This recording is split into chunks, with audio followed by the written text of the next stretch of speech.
I was so sick of being alone and going to weddings by myself. I couldn't figure out why I was successful at everything else in my life but couldn't find love.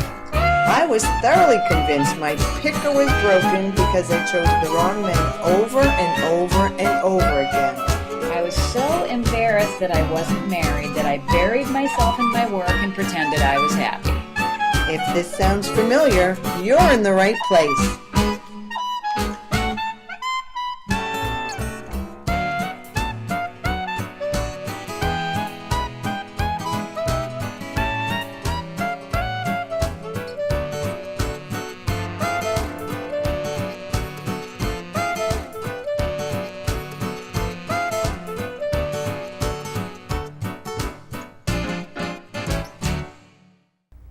Hi, I'm Tricia Bennett, aka The Shrink. And hi, I'm Heidi Bertram, otherwise known as the Love Bucket.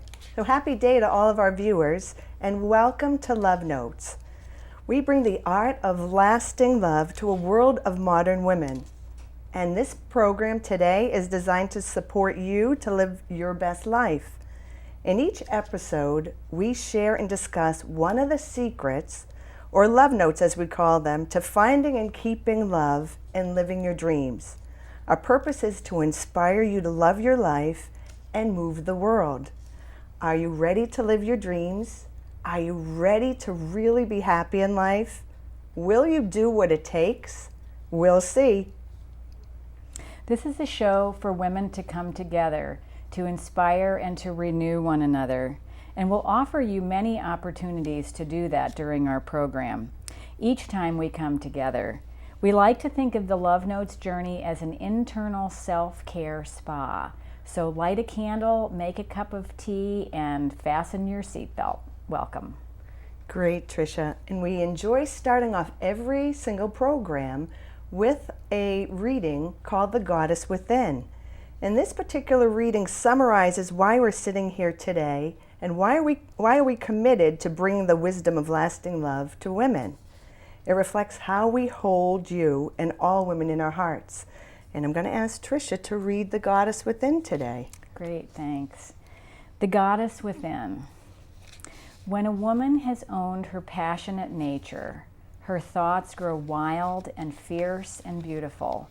Her juices flow. She has thrown off crutch and compromise. She has glimpsed the enchanted kingdom, the vast and magical realm of the goddess within her. And there is a purpose to this, that the world might be mothered back to a glorious state. When a woman conceives her true self, the world is nurtured back and life around her begins again. And that's from Marianne Williamson's book, A Woman's Worth. Great, thanks, Tricia. So our motto here at Love Notes is a dream without an action plan is just a nice idea. How many of you have a dream, but you don't know how to take it forward? And Tricia and I always use this great analogy when we think about a treadmill. When you purchase a treadmill and you want to get fit, you just don't stare at the treadmill every day when you wake up in the morning and say, okay, I want to lose 10 pounds. You actually have to get on that treadmill and hit the speed button, hit the incline button, and just start walking, one baby step at a time. So once again, a dream without an action step is just a nice idea. And we will say this over and over and over again until sometimes women say stop, because we absolutely believe that you need to be in action. And that's the only way you're going to achieve your goals. On our program, we will be offering you many ways to be in action towards manifesting your dreams.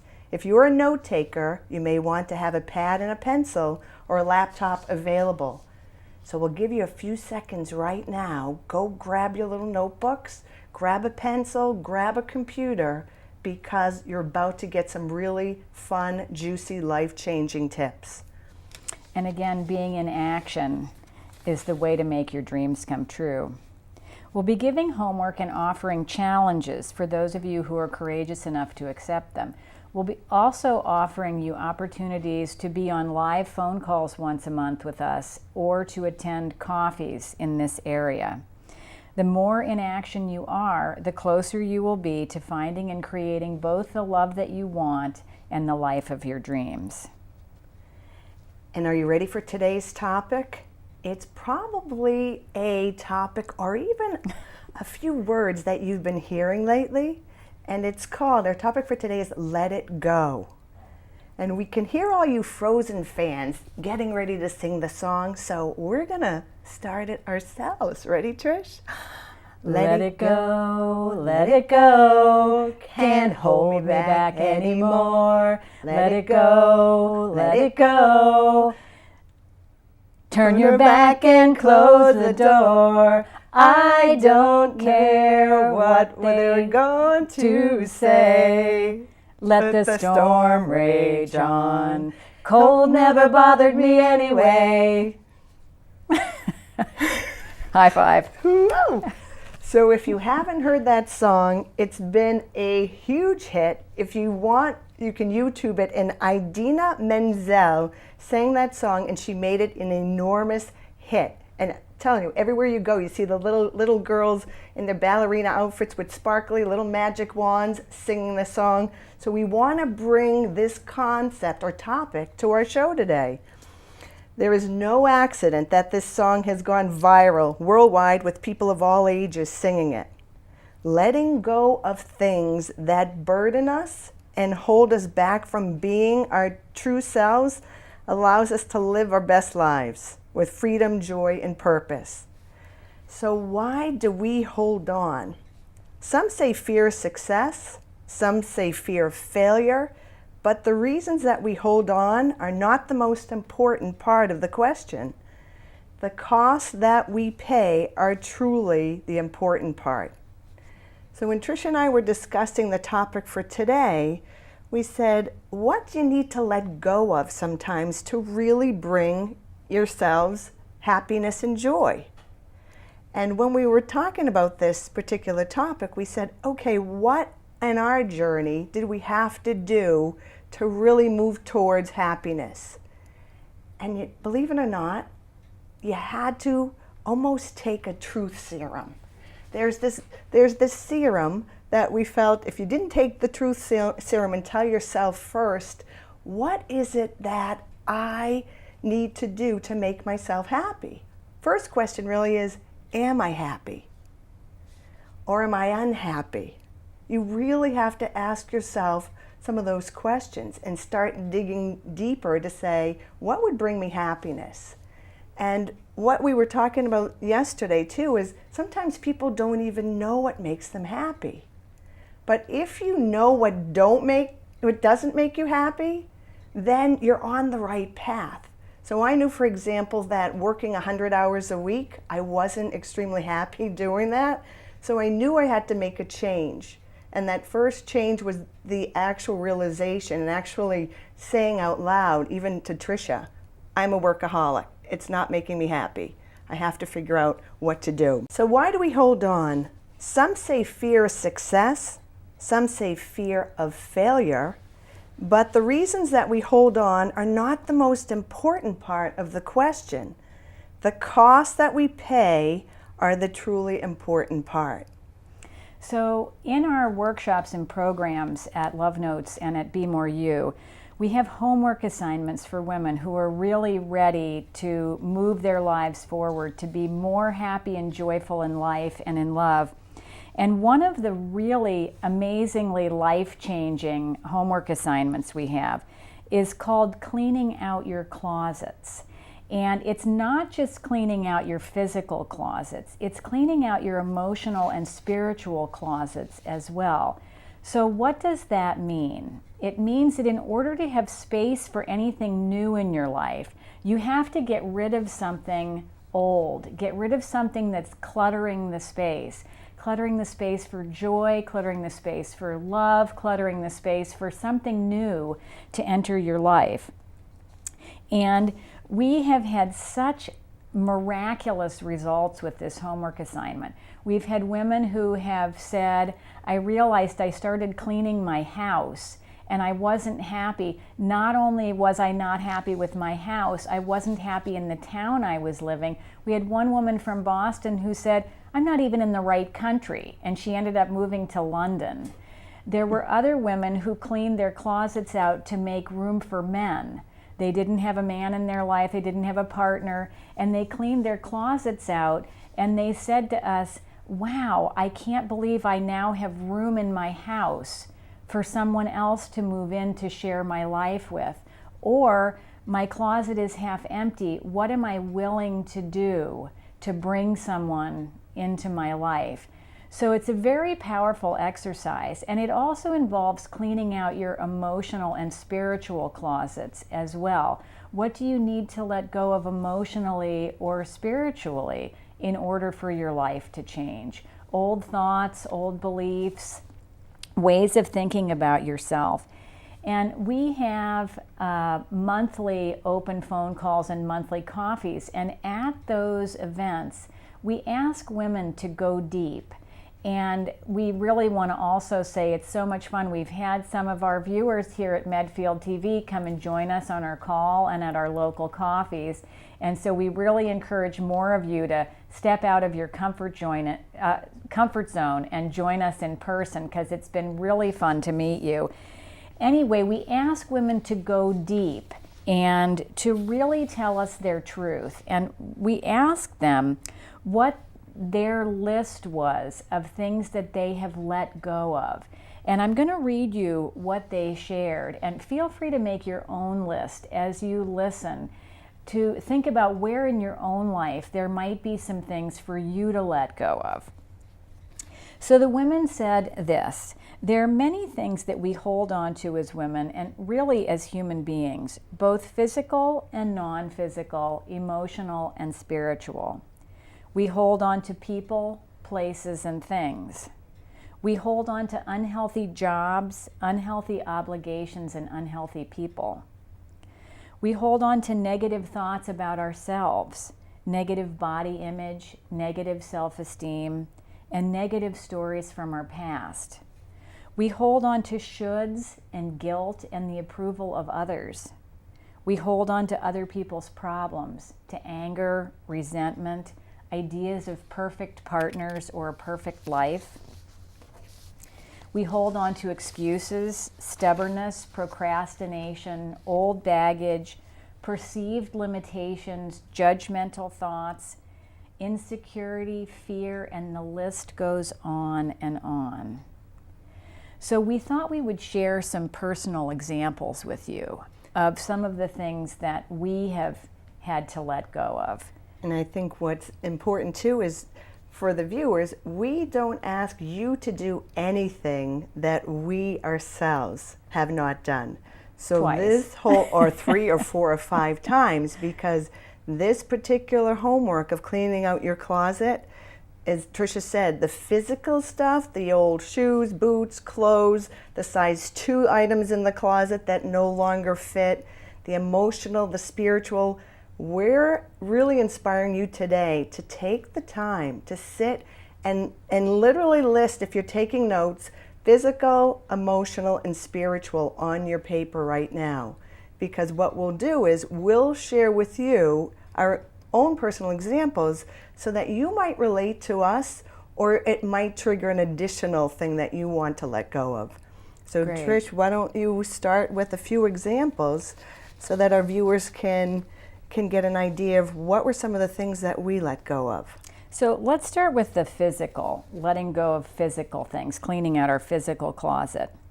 So one of the things that, I'm 53 years old, and when I was 28 years old, I was working for the state. I was a consultant for the Department of Education, and I was offered a big job in Boston. And at the time, I had a decision to make. I had to decide, what do I want my life to look like? What do I want my career path to look like? What is my vision for who I'm going to be in 10 years? And I had been spending the summers on Martha's Vineyard. And someone asked me the question, what would you rather do? Work for the government in the city or walk on the beach on Martha's Vineyard? Now, granted, I was 28 years old, and some may perceive the decision that I made as being naive, but actually at the time, I looked at my life and I said, do I want to wear a suit and heels for the next 40 years, or would I rather walk on the beach? And I could feel my heart sink when I thought about wearing a suit every day. And I could feel my heart uplifted when I thought about living near the ocean and pursuing a career that I had always wanted to pursue, which was working with children and families as a family therapist. And I made the decision to let go of the job, of the prestige, of the money for a life that felt more authentic and happy to me. And I have to say, I tell people that I took early retirement when I was 28. And the truth is that if you want to live on Martha's Vineyard, you have to work 6 jobs if you're not independently wealthy. And I worked 6 jobs. But I do have to say, I kind of still work 6 jobs, but I have to say that I have not looked back for 1 minute. The letting go, let it go, you know, I let go of all of the feelings of sort of despair that I had about moving in a direction that I knew wasn't going to make me happy. So that was a big letting go, and I've actually thought back and occasionally calculated what my salary would have been for the last 20 years if I had moved, and I'm still glad I didn't. See that? You didn't follow the money. You followed your heart and your passion, Trish, which is great, and that's a great tip for everybody. Listen to your heart, and you did. And there were no accidents. We're friends, and we're almost sisters from different mothers, because when you shared a high-powered job versus living on Martha's Vineyard, that is my story as well. And being a corporate executive, I traveled. I was starting to go through the list, like through the alphabet: Australia, Belgium, Canada, Deutschland, England, France, and realized that I had been to 20 countries. But it sounds very glamorous, but after a while, it gets extraordinarily exhausting. And what happened to me was the whole physical piece of that status of telling people I was traveling, and I'd be in one time I was in 6 countries in 2 weeks. But as I said, it sounded glamorous and wonderful, but there was a cost to my physical being. My corporate position was a director of internal auditing. So that particular job, I didn't get greeted by people with big smiles. Anytime they would hear internal audit, they would run. So it wasn't a position where I was welcomed. There was a lot of fear involved. So I actually took on that anxiety and anxiousness from people, and I said, I wasn't being inspired every day. What I love to do is what we're doing now, is sharing our journey and inspiring women all over the world. But what I realized was I wasn't living authentically. I was living inauthentically. And I don't know about you, when I'm not living my true self, there's some type of pain that happens in my body. Whether it be, a headache, a toothache. When I'm not in a job that I love, which I wasn't, I started to feel it in my body. And I ended up, unfortunately, at Milford Hospital with this horrific pain, and I had hemorrhaged. So my physical being, my own body, was screaming at me. So when we say look at the physical, emotional, and spiritual, my body was telling me I needed to stop. I wasn't happy. So that was the first sign. And as we say sometimes God whispers. He may knock on the door, but that was the old 2x4 saying you need to make a change and let go of the status, this career, traveling all over the place. And I just wanted peace of mind, calm, and I really just wanted to be at home baking a German strudel cake some days too. Not auditing financials, but just enjoying my life. So this physical piece, I mean, when you share, it's similar to me. It's like that corporate job, putting that aside for really my own joy and happiness, which is has just allowed me to just be more present. Yeah. So it's been an incredible gift. This particular homework assignment that we've taken on has been life-changing. Yeah, so letting go of the physical can create space in your life, but the ultimate cost of not letting go of things that don't feel authentic is physical illness. We can actually cause ourselves to become ill by hanging on to things that aren't good for us and aren't authentic for us. So the next area of letting go is emotional. And I was thinking about one of the emotional ideas, the emotional things that I held on to. And I really held on to for a long time thinking that I had to figure things out by myself. So holding on to something emotional could be an old idea that you have. And I always thought from the time I was a very little girl that I was on my own. I had parents who had their own kind of issues and weren't really available as parents. And so from a very young age, I was always trying to figure everything out by myself. And what I realized, and we talked about this in one of our other programs, is that I really needed people to help me, to teach me. I needed people to help me with school. I needed people to help me with jobs. And I finally realized in my mid to late 30s that I also needed help with relationship. I didn't need to do it by myself. But it took me until I was almost 40 years old to let go of that old idea that I had to do everything by myself. So really look at where you might be holding on to old ideas that could be holding you back. Terrific, Tricia. And once again, we're on the same wavelength in that regards, because my emotional story or value or ideal in my mind was, I don't need help. I don't need anybody's help. I just want to be independent.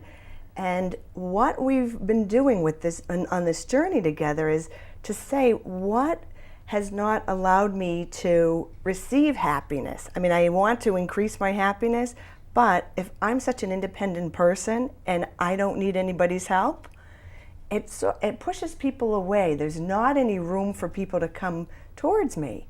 And my story happened to me when I can still remember, I was 6 years old. And I did not need help from my mom. Imagine being a mom and your daughter's going off to school for first time ever, first grade. And my mom has my lunch bag packed. And I tell you, audience, I mean, I can still see to this day, my mom handed me my lunch bag and said, come on, hon, I'm going to walk you to the bus and I'm going to make sure I get you either on the bus or to school. And I looked up and I just had my cute little hands on my hips and I said, Mom, I don't need your help. I'm good. I can do it myself. Well, I did. I went to school and every other child had their mother with them except for me. So my mom, when I got back home, my mom asked, how was your day, Heidi? And I said, Mom, it was nice, but everybody was asking where you were.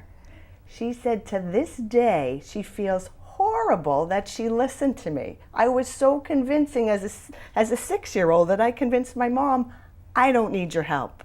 So that particular story, what I realized was, as I said before, is I wasn't letting people in to help me. Yeah. And I was exhausted because I was doing everything by myself. Some days, I mean, it's truly exhausting. I've got the grocery bag, I have my purse, I've got the trash can all in one, and my neighbors sometimes will be shouting, do you need any help, Heidi? No, I got it handled.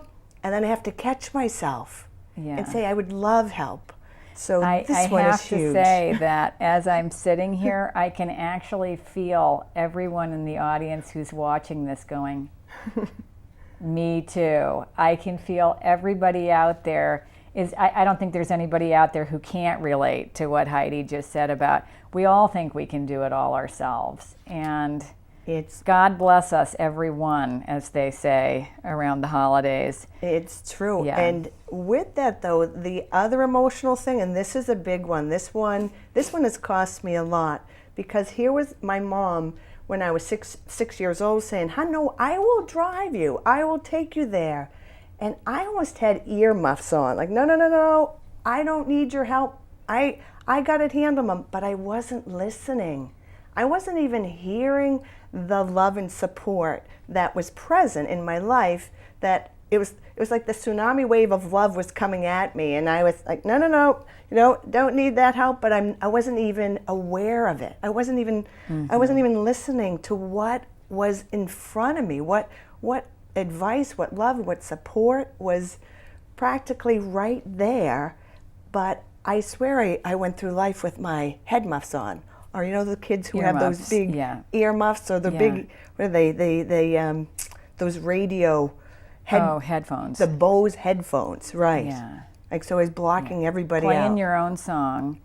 And for everyone listening, really to think about what your stories have been that have kept life at bay, have kept life, have kept love, have kept dreams. What are your stories that are keeping joy and love and dreams from coming true in your life? And one big thing, if you are in a relationship, and so at this stage I'm 53 years old, single, can you imagine what the men that I dated felt when I had this story present? I don't need your help, and I'm not going to listen to you. And I have to say, this was painful. I mean, some of this work, when you start to really reveal to yourself what has not allowed me to have all of my dreams, this particular one, I don't need your help and I don't need to listen. My last relationship that ended 1.5 years ago, this was absolutely the root cause, because I was so independent, I didn't need his help. And the difficult piece that I realized, and I share this with Tricia, is I wasn't listening to him. So as viewers, really listen to your significant others, your partners, your friends, when they share with you what they want and what they need. Pay attention, because I wasn't honoring my significant other, because I wasn't listening. I had those darn earmuffs on. Mm-hmm. And what he wanted, what I realized what he wanted in the end was not even close to what I wanted. He was more of a recluse, doesn't want to be super social, but he also wants to be in a different state on 23 acres of land, not even in line with my particular vision. So this one's huge. Really do the work to see and look at your emotional closet to say, what has prevented me from allowing love in, to bring more joy in, to create the happiness. And when I discovered this, it was like a double bonus coupon, but one of those life's lessons that had me truly see the cost to my own personal relationship side. Yeah. And it's not often pretty when you get these aha moments. Yeah, I have a friend who says insights do not always occur as good news, which doesn't mean they're not. It just means you may have some homework to do. And most of us do, and that's great. The point is being willing to do the homework, being willing to clean out your closets, because really we want to bring our best selves to life. We want to clean out our emotional and spiritual closets, and we want to bring an open, clean, clear heart and environment to all of our relationships and to everything that we do. So the last area is in terms of our spirit and cleaning out our spiritual closet. And spirit could be your faith, spirit could be for me it was my spirit of joy. And one of the things that I had to let go of was my pictures. Both of my parents were in the entertainment industry. So they were surrounded by fancy people and fancy clothes and fancy everything. And as I grew up and became an adult, I was not inspired to be surrounded by fancy people and fancy things. As I said earlier, I moved to Martha's Vineyard. But for about 15 years, this little voice in the back of my head kept saying, I wonder if I made a mistake. You know, I'm really happy living on Martha's Vineyard. I love my community. I love my friends. I love my work. I love my life. But there was this little voice that kept saying, but maybe you made a mistake, because all of my contemporaries were all living in New York and Los Angeles and London and all working in the entertainment industry. And I was living on Martha's Vineyard and not suiting up and showing up in the way that all of them were doing in the world. So I actually, in 2000, I packed my bags and packed my car, and I moved to Los Angeles for a year. I decided to try it. And although it was really fun and really wonderful, and I met a lot of great fancy people and wore fancy clothes, and I realized about halfway through the year that I was there that I had made the right decision, that Los Angeles was really not my hometown, and that Martha's Vineyard was really my hometown. So I checked into my spirit. I checked into the part of me that feels joy and authenticity, and I said, where does my spirit really belong? What really makes my spirit soar? And it wasn't being in Los Angeles. I love to visit, but it's not who I am. So really checking your spirit to see what your spiritual condition is can really help you make choices about what you need to let go of. And Heidi? Tricia, fabulous. And I think when Tricia speaks of spirit, spirit was or is for me internal. And what I realized for myself was I was looking at everything externally. I didn't listen to that voice. I mean, Tricia has a unique gift, and thank you for this gift, because you're the one who brought this to me, which is slow down, breathe. What does that little voice inside of you say? Yeah. And I was like, what the heck are you talking about? I don't know about you, but I am a run, race, and chaser. Let's crank, let's produce, let's audit here, let's go to 20 countries, let's do a community project, let's solve world hunger. I thought the more I produced externally, I would get some big trophy that said joy or happiness.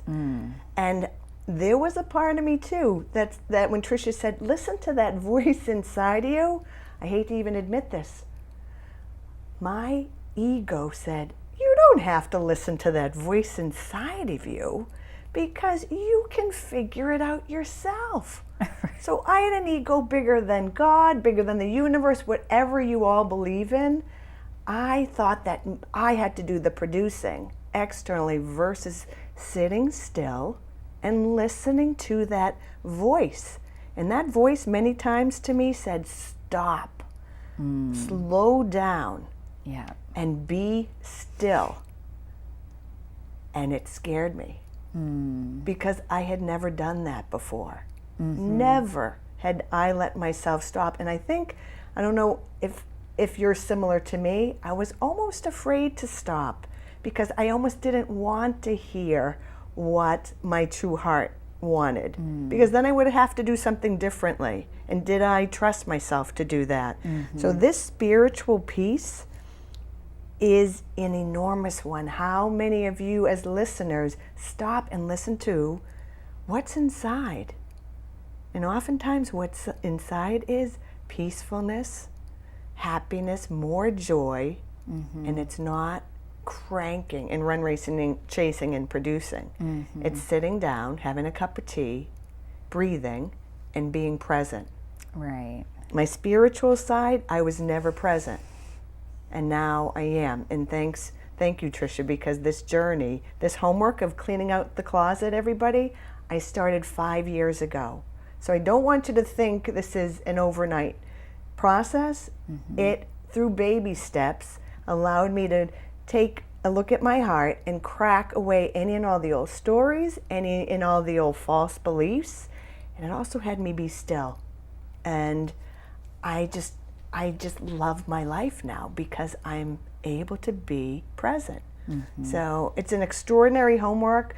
Please take this one on. It will absolutely change your life. Yeah, and I'll also say make sure to ask for help. Don't do these things alone. Ask a girlfriend for help. And, you know, we always say we can use all the help we can get from our friends, the professionals. If you need a house cleaner or a therapist or a spiritual advisor to help you clean out your closets, please ask for whatever you need, because on the other side of cleaning out your closets is joy. So we promised you homework, and here it is. Make a list of all of the things in your physical, spiritual, and emotional closets that you might let go of, that if you were to let go of, something wonderful might be on the other side. What are the payoffs of holding on and letting go, and what are the costs? What will you let go of in the next day, week, month, or year that will open your life up to joy? As always, the key to manifesting your dreams is staying in action, not quitting, and not doing it alone. We hope that you will practice until we meet again, placing daily attention on your dreams and watching the miracles as they unfold. And we guarantee if you take on this homework, miracles will happen. And we absolutely love hearing about successes. So when you have them, please email us and let us know about your successes. And also feel free to join us on our calls and our monthly coffees, and at our monthly coffees. And they can email us at bemoreYouAtLive.com, because it's really, we get excited when we know that a woman has put herself first and has started the journey of looking deeper into your hearts. We're so happy you joined us today. Women always tell us that they wish that they had this information decades ago. We wish we did too. They also ask us how to begin to bring this wisdom to their daughters. And on our website, we offer ideas for how to share each of our topics with girls and young women. So if you like what you heard on today's show, and if you're interested in being more actively involved in our ever-growing worldwide community of women, please visit our website at www.bemoreyou.co and look for Love Notes TV in our menu. Make sure to scroll all the way down to the bottom of our website. You'll find the homework for each episode. There's extra credit for those of you who are on fire, and there's much, much more to come. So remember, this show is for you. If you have questions that you would like for us to answer or topics you would like for us to address, please email us at bemoreYouAtLive.com. So we receive many questions every week from women, and we're going to do our best to answer all of them on our upcoming shows. And we want you to know that we really believe that every woman's question is usually all women's questions, so we're going to answer them anonymously without any identifying details. So feel free to really let it rip. Let us know what you want to know about, and we won't give any personal details when we answer your questions. If you are a man watching this program, we hope you've been inspired and informed. And if you have women in your life who you think who would like to know about our program, please let us know. And also, if you have questions about relationship or any topics that you would like us to cover, please email us as well. Terrific, Tricia. Thank you. It's time for our closing reading and dream cards, and remind you that finding true love and living your dreams is never a selfish pursuit. So, Tricia, would you care to read your inspirational dream card? Sure. My card says believe. Ooh, it says believe on the front and keep the faith on the back. And on the inside, it says, with love and patience, nothing is impossible. And that's by Daisaku Ikeda. And this particular inspirational little card is for you, because the card is for you. And it says, know that you yourself are a miracle. Norman Vincent Peale. And one of my absolute favorite readings, I love handing this particular poem to young women to any woman who may be having a birthday celebration, because the gift to all of us is to be happy with the person who is staring back from the mirror. When that person in that mirror is your own best friend, you're going to live an amazingly joyful, peaceful life, because you have to love who you are. We're a gift unto ourselves. So I have the pleasure of reading a poem that I have been sharing for over 20 years. And it goes like this. It's called The Women in the Glass. When you get what you want in your struggle for self, and the world makes you queen for a day, just go to the mirror and look at yourself and see what that woman has to say. For it isn't your father, your mother, your sister or brother whose judgment upon you must pass. The person whose verdict counts most in your life is that person or woman staring back from the glass. She's the person to please, never mind all the rest, for she's with you clear to the end, and you've passed the most difficult, dangerous test if the woman in the glass is your friend. You may fool the whole world down the pathway of life and get pats on the back as you pass, but your final reward will be heartache and tears if you've cheated the woman in the glass. And that's by Anonymous.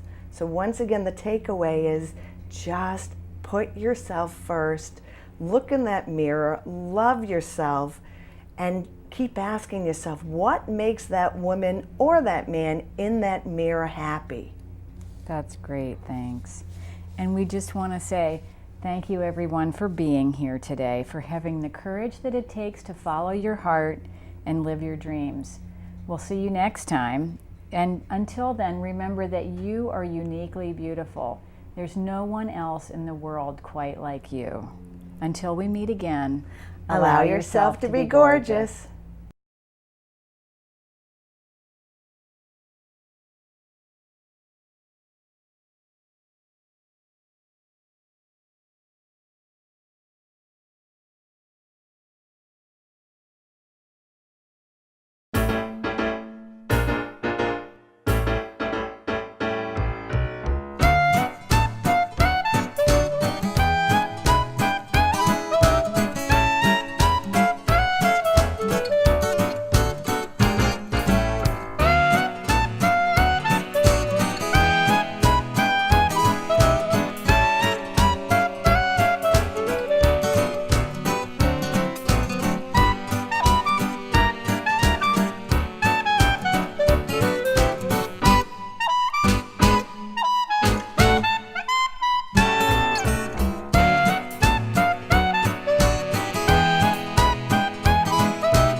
Production support provided by Medfield.tv.